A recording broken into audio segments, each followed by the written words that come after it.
Paul, thanks so much for joining and wanting to share about your college experience. Are you in school now? Or? I'm taking a semester off, but yeah, I'm still enrolled to Riverside Community College. Riverside. Yes. And tell me a little bit about your experience at Riverside Community College. I actually got to Riverside Community College through a program called Gateway to College. It's a program for at-risk youth who may have dropped out of high school, which in my case happened.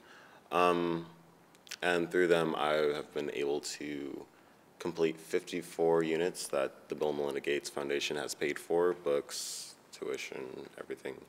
And I was able to, at the same time, get my high school diploma as well. At the same time? Mm-hmm. Mm-hmm. What were the things that got you back on the college path, besides having the funding? I mean, that's a huge piece of it. Yeah. But to come back from not finishing high school and probably being on your own and having hard times. Yeah. Basically, my mom was in and out of jail my entire life. She's finally out. She's getting on the right track. And my dad never really supportive of me at all in anything that I do. So all I really have to, my only support that I really have is my grandmother, who still works to this day supporting my dad and my uncle. And now I have to take on a full-time job and still go to school to help her out. So I'm sorry for. How did you do that? That's real life intruding every day on Yeah. studies. Oh, there have been so many times that I just wanted to get up and call it quits on the Gateway to College program, but there was this mentoring program that came up between two master's students, or I don't know, is that the term? No? Okay. But they wanted to do a study to see how they could help at-risk youth, and what they did is they chose about 20 kids. So most of them dropped out, but and they just started mentoring us and helping us kind of put into perspective our situation and what has been done in the past, and kind of help us push that aside and kind of look forward to the big picture. And that was very, very helpful. Especially my friends too, they've been like a family to me, as well as the Gateway to College staff. So really, it has to do with the support system. You have to have people there that are still there to egg you on and say you can do it. It sounds like the relationships. I mean, it's too easy to say, but it's the relationships and to feel that you have connections and family, and it sounds maybe that program is the family that supported you.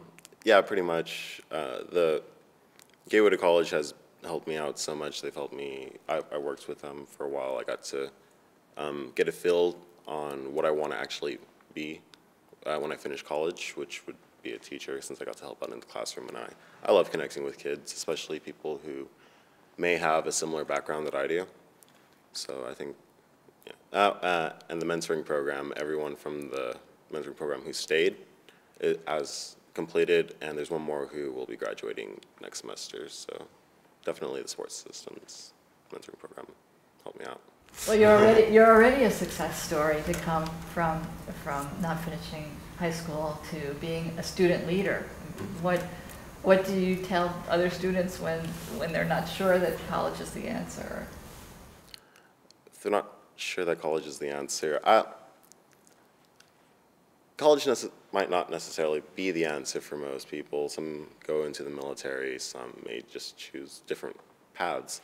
But I say to all my friends who are may not have the diploma still, may not be interested in college, give it a shot. There's so many opportunities, so many doors that can be open to you through college, through any program that all you have to do is be there, reach out your hand, and ask for help. Not be afraid to ask, which was a problem for me early on.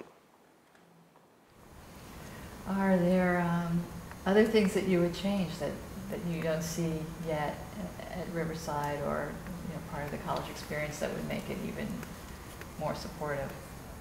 The mentoring program I did was more out of, it was for their master's thesis, and it wasn't funded. It wasn't,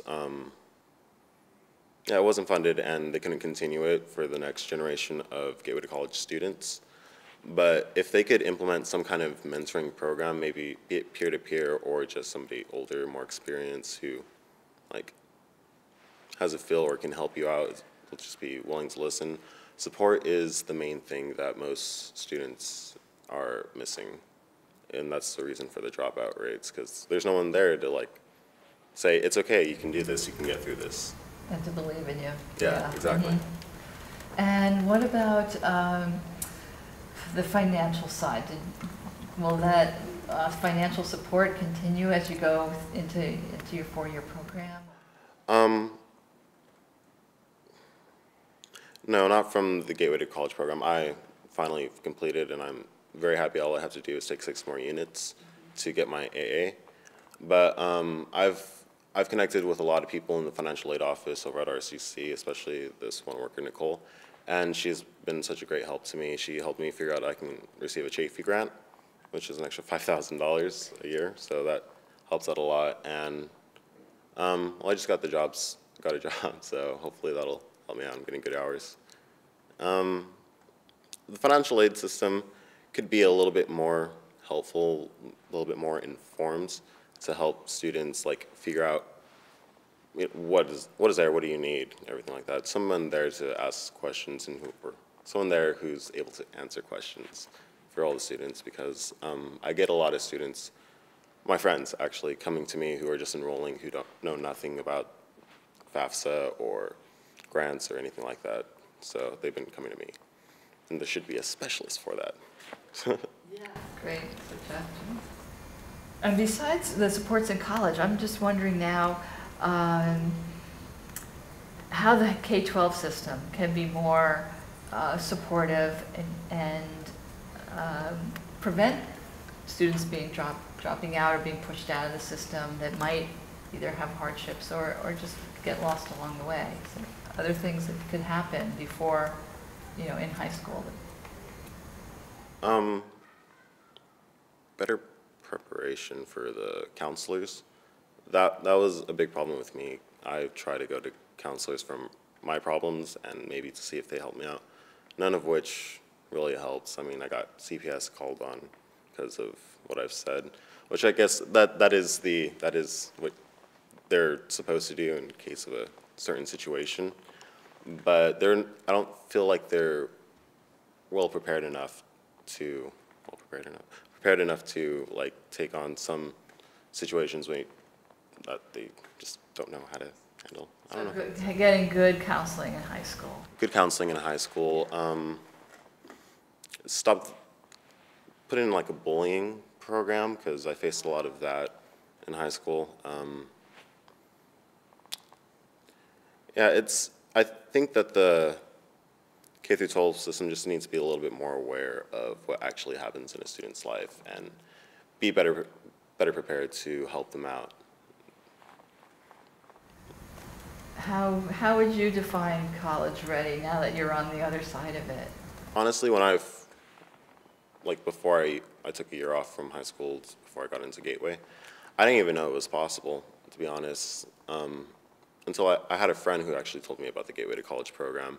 And then from there, I just learned so many different things, so many resources that I could have had access to through that. I'm sorry, I'm going to have to ask you to repeat the question one more time. Sorry.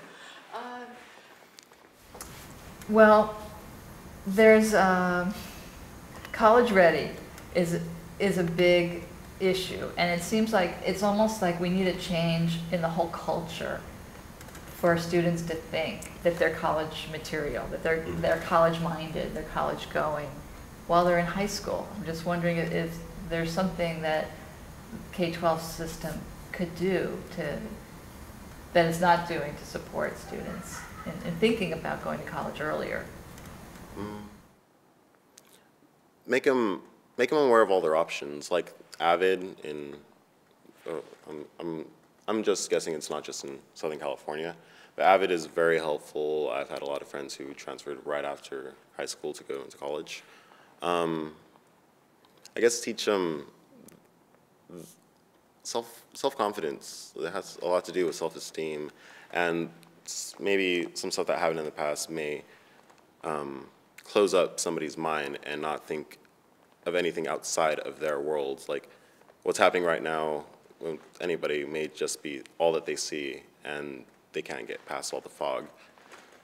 So a program like AVID gives you some real-world experience, maybe? Avid actually it helps you get college. You take college courses and you gain information on transferring and everything. So that was good. I wasn't in it personally, but all my friends who were in it were very successful. And I guess for the students themselves, we live in the technological age. Everything has to be here and now, but nobody has patience. They need to have patience. They need to have self-confidence. They need to be willing to open their mind and say, hey, I can do this. It is possible. So where are you off to next? You're going to finish a few more credits and then... A few more credits. Cal State San Bernardino, because it's really tied in. It's not my dream school, but I'm going to go there for liberal arts study so I can become an elementary school teacher, hopefully, fingers crossed. And then at the same time, I want to work on my master's for English, to teach English at the community college level. That's great. We're going to wish you so much luck, and our fingers are crossed. I know you can do it. Thank you.